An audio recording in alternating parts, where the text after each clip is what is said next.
Hello everyone! In this presentation, it will be demonstrated applicability domain of the time-Ames model. Presence of model applicability domain is one of the general criteria for acceptance of QSR models for predictive purposes.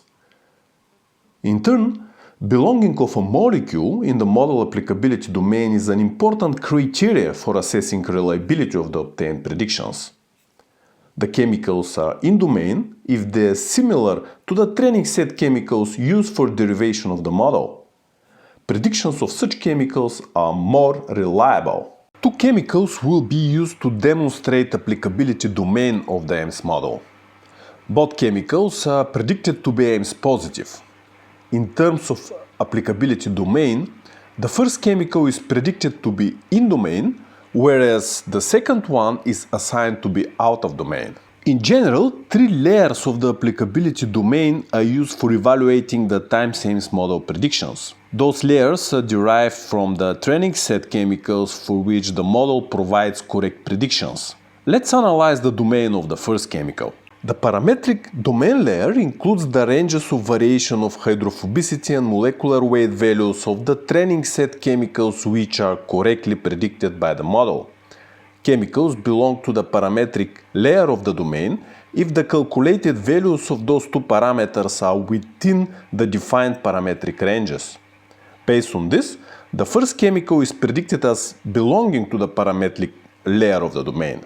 The structural domain is formed by the collection of molecular features extracted from the chemicals correctly predicted by the model. Currently, the atom-centered fragments are used as such molecular features.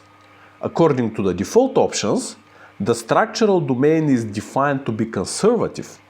In other words, a chemical belongs to the structural layer of the domain if its atom-centered fragments belong to the structural space of the atom-centered fragments of the correctly predicted chemicals. The correct atom-centered fragments belong to the training set chemicals which are correctly predicted by the model. Concerning visualization of the atom-centered fragments, the center atom of the fragment is colored in blue, whereas its neighbors are colored in red. The incorrect fragments of a chemical belong to the training set chemicals incorrectly predicted by the model. Fragments found in both correctly and incorrectly predicted chemicals are defined as fuzzy.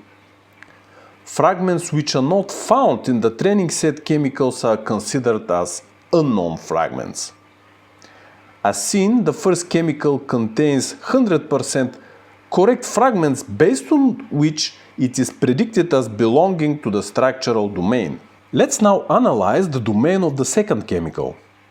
In fact, the chemical belongs to the parametric layer of the domain, but does not belong to the structural domain. This is due to the presence of unknown fragments.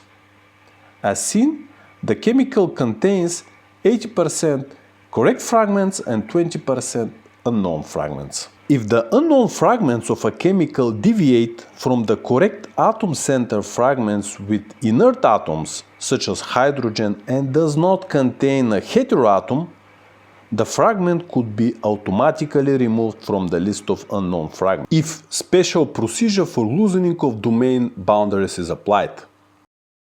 This will increase belonging of the chemical to the model domain. When this procedure is applied on the target chemical, it leads to in-domain prediction. There is another layer of the domain called mechanistic domain. It accounts for availability of mechanistic justification associated with each of the alerts used in the model.